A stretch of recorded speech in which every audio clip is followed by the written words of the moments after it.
Happy New Year, everybody. Wave goodbye to 2020 and wave hello to 2021. Hopefully a much better year for all of us, and especially when it comes to movies, let's pray to God it's a better year than 2020. So, as you guys have seen, I have not done any of my typical end of the year lists. I just didn't see the point in ranking what was the best and the worst movies of 2020 because just a weird year and the list wouldn't make any sense. So, the only list that I did have interest in doing is this one, my most anticipated for 2021, which I probably could have saved myself some work and just took my video, my most anticipated of 2020, and slapped the new date on it. But I looked at the movies that are on slate for next year. We'll hope that all of them stay with their release dates, and I put together the 10 that, to me, I am most excited about. So, my list, not yours. Don't get all huffy and puffy and bitchy about what movies are above what. These are movies that I'm excited about. If you're excited about something else, awesome. Let me know down in the comments which ones are your top 10. But coming in for me at number 10 is actually a pretty recent addition to this list because the trailer just came out like a week ago. Coming to America. Now, Coming to America is one of my favorite Eddie Murphy comedies. Just barely got edged out in my top 50 comedy list, which you guys should check out. That is live now. But I wasn't sure what to expect from this sequel. There was a lot of reports about it being PG-13. I'm assuming since Amazon has taken it over, that's no longer a thing, but we'll see. Never understood how you could make a sequel to Coming to America PG-13, but the trailer sold me. The trailer had all of the feels that I wanted from a Coming to America sequel. Him back in all of the barbershop outfits, Arsenio Hall being back, even Wesley Snipes as a new addition looks hilarious. You get James Earl Jones back. This looks like they're really doing it right, and I want this more than anything to succeed because I want Eddie Murphy to have a resurgence in his career. He's a guy that I think is just one of the greats in the 80s and the early 90s, had a long stretch of really bad movies, and now he's slowly starting to make some smarter decisions. So I really hope that Coming to America is this new resurgence in Murphy's career. We get another Beverly Hills Cop, we get maybe a Golden Child sequel, who knows? I just want to see that stuff come back. And I hope this movie is good enough to do that. So number 10, Coming to America. Number 9 is going to be The Matrix 4. And who knows, whenever I see a trailer for this might jump up on this list. As of right now, the only reason that it is on this list is because I love the original movie. And I feel like there's been enough time and enough bitching about Matrix 2 and 3 that I think only one of the Wachowski sisters is doing this, but I'm assuming there's been enough time to where they have learned their lesson and they're going to give us the sequel that the original movie deserves. If you like 2 and 3, I'm not shitting on your opinion, I just don't think they're very good sequels to the first film. That's the only one that I will ever watch again. So this one, it feels like with Keanu Reeves' career and kind of a hot streak and him being the action guy again with the John Wick series, that this is the right time to come out with a proper Matrix sequel. So I have all the faith in the world that they're going to do that. I might eat my words, but that's why it's down here at number 9. Number 8, a movie that came out of absolutely nowhere, and that is Nobody. Better Call Saul kicking ass. Yes, Bob Odenkirk doing his version of like Taken. This trailer, I saw it posted on Facebook, and everybody's like, oh my God, look at this. And whatever, I'll watch it. And I watched it, I'm like, holy shit, sign me up for that, man. I love these old school physical fight, bare knuckle revenge flicks.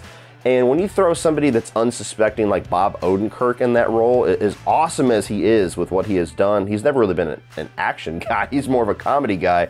When you throw him into that role, I'm that much more interested. So the trailer hooked me on this one. Cannot wait to see it. I hope that it, you know, he's having a great career right now with this show, but I hope that maybe this does maybe some Liam Neeson magic, and now they're like, holy shit, let's start casting this dude in some badass A-list movies. Number 7 is Uncharted. Now, I famously have not liked the casting of Tom Holland in this role since it was announced. I did a rant video. It still gets views and comments back whenever they first announced this like 3 years ago. It has slowly won me over with some of the still images, with some of the behind the scenes photos, because it does look like they really are taking it seriously and trying to deliver the heart of the game. I still have a huge reservation with how they're going to do this and make it make sense within the Uncharted lore. I still think it's a big mistake to not just directly adapt the first game and go from there. It's literally a movie blueprint right there. I don't understand it, but I do enjoy Tom Holland as an actor. I do really enjoy Mark Wahlberg. I'm curious to see his take on Sully.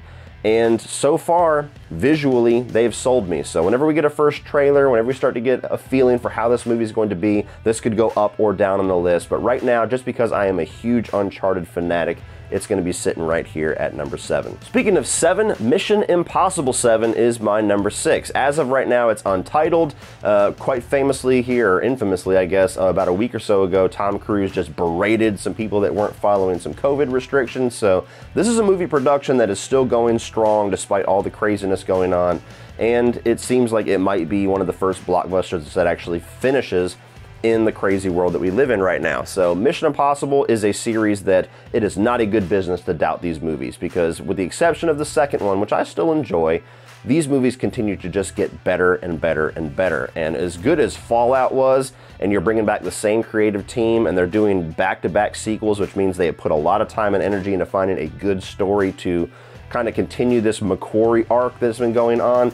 I have a lot of faith that this is going to continue that trend of just being a badass action spy movie. And like I said, not a good business to doubt this film series. So if quality of the past couple of movies is any indication of how good this one's going to be, it is going to be one of the best movies of 2021. And carrying on that spy trend, number 5 is going to be 007 No Time to Die. This was one of my most anticipated of last year because this is the final outing by Daniel Craig. You get the director of Cary Fukunaga, who directed the first season of True Detective.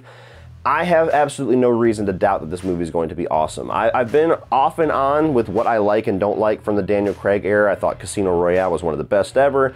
Didn't really care for Quantum of Solace. Skyfall, one of the best ever. Didn't really care for whatever the last one was, Spectre. And now if you follow that trend, we're about to get one of the best ones ever again. The trailers have looked great. I feel like as a final outing, they're going to do everything they can to make this the 007 movie to remember. It just has my attention, and I'm going to try my best, not a promise, but I'm going to try my best to watch all of the old Bond films. I have the box set staring at me in the face right there, and do a big ranking of all the Bond films whenever this comes out, because pre-Pierce Brosnan, there's really none of them that I've seen. I know, sacrilege. I just didn't grow up with them. So, yes, number 5, No Time to Die. Hopefully it doesn't disappoint. Number 4 is Don't Breathe 2, or whatever they end up calling this thing. I'm a little bit scared that Fede Alvarez is not actually directing this, and he didn't do the script himself, he just had a hand in it. He's a funny director, because, you know, he came on the scene with Evil Dead, which is one of the most badass remakes ever. He comes out with Don't Breathe, which is one of the greatest horror thrillers in the past decade, and then he's just kind of floated around. He did that weird Dragon Tattoo movie that I didn't really think was all that great. Now he's just writing a sequel to his own movie and letting somebody else do it.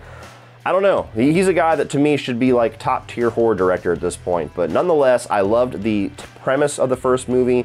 I loved the style of it. I loved the villain and Stephen Lang, the fact that they're coming back. I don't even know fully what the story is, but the fact that it is a sequel to one of my favorite movies of the past decade is enough to get me excited. I just hope that this new director knows what he's doing. He can go either way. He could add his own style to it, totally respect the original and bring something new to it, or he could show that he's not quite the director that Fede Alvarez is. But we'll see. I'm excited as hell for it. Don't Breathe 2 at number 4. Number 3, the one that I am most nervous to put on this list, and that is the new Resident Evil movie that is going to be coming this year. Now, all we know of this so far is the casting, which I actually like, and the fact that they are going to be doing some sort of a mix of the story of the first and the second film while also telling some origin stuff. Now, just like Uncharted, I feel like it's a no-brainer for Resident Evil to just directly adapt the video games. I mean, it's right there. Just fucking fill it out with some stuff, chop some stuff off that doesn't make any sense for your movie runtime, and you have a perfect horror film right there.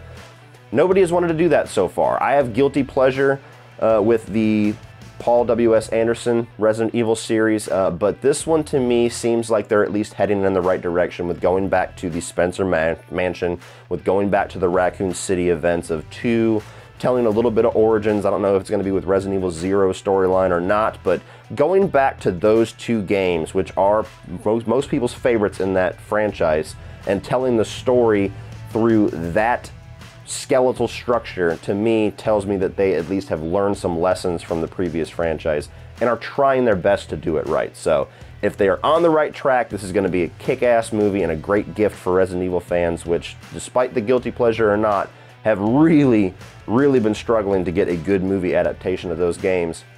But this could easily be an absolute piece of shit. This is the movie on this list that I have the least confidence in, but I'm also the most excited for the potential. Number 2 is going to be Spider-Man 3, or whatever the hell they end up calling this. Spider-Man bring it all back home. Everybody's coming home. Whatever the whatever home title they decide to put in here. The Untitled John Watts sequel. Now, the only reason that it is this high on the list is because they're talking about bringing back Tobey Maguire and bringing back some of Tobey Maguire's villains. And as you guys have known, as I've talked about it in the past with some of my rankings and my reviews of the newest Spider-Man films, I'm a Raimi Spider-Man fanatic. I even love the third film. I acknowledge all of its flaws, but that is one of my favorite trilogies of all time. I love those movies. And the fact that they're going to be bringing Tobey Maguire back, which I'm convinced that he's been signed for a long time and they're just saving that big announcement for closer to when the movie comes out, because that's their big one, is when Tobey Maguire is announced. But if he is coming back in this movie, along with Andrew Garfield, who's already confirmed, and all of the other villains that are already confirmed, this is going to be one hell of a monstrous MCU movie. This is kind of, I'm a little surprised that they're pulling this card so early after Endgame, because to me, I thought about this after Endgame when everybody was like, what are they going to do? Do they have anything left in the tank? And aside from eventually bringing in the X-Men and Fantastic Four, Spider-Verse, or whatever version of the Spider-Verse they're going to give, that is their biggest card to play. That is an easy billion-dollar movie. I mean, when you get all the fans of all three eras of Spider-Man coming together for one movie, this is going to be one hell of an exciting movie. I'm a little bit torn on why they have yet to give Tom Holland his own just traditional Spider-Man movie. He's always kind of like tied with some other MCU character, but you know what? If they're gonna tie him with anybody, tying him with Tobey Maguire and Andrew Garfield is pretty fucking awesome. So I'm very excited for the potential of this movie, and if it's as awesome and as epic as I'm thinking it's going to be, this might be like top 3 MCU movies for me. But coming in at number 1, which was one of my most anticipated, which quickly grew to my most anticipated last year, and I was heartbroken whenever I found out it wasn't coming to VOD and it was getting pushed, and that is Candyman, the newest Candyman reboot / sequel, whatever you want to call it. I am so excited for this movie because Candyman is a franchise and a character that I just got introduced to not too long ago, like 2 years ago, whenever the Scream Factory release came out. And I instantly became a huge fan of the first movie. Not so much the sequels, but seeing the trailer, reading about what they're doing, hearing about Nia DaCosta, I believe is her name, her passion for this, Jordan Peele's involvement, even though everybody wants to call it Jordan Peele's Candyman. It's not. He's just a producer. He's got his hands in it. It gives me all the confidence in the world this is finally going to be the sequel that the first film deserves. I know Tony Todd is going to be coming back in some degree. I think that they're just playing coy with that detail. They would be fools to not get him in there to some degree. But everything that I have seen from this movie just gives me ultimate confidence, and I'm so excited to finally see another great Candyman movie. Well, that's it, guys. That is my top 10 most anticipated movies of 2021. Hopefully they all stick. What do you guys think? What are your most anticipated? Does it match up with my list? Is it totally different? Let me know which movies you are excited for coming out in the next year. Happy New Year once again. Please like and share this video. Hit that subscribe button so you can see all of the reviews and rankings and everything that I have regarding a lot of the franchises that I just told you about. And as always, guys, remember, opinions are like assholes, but that doesn't mean that you have to be.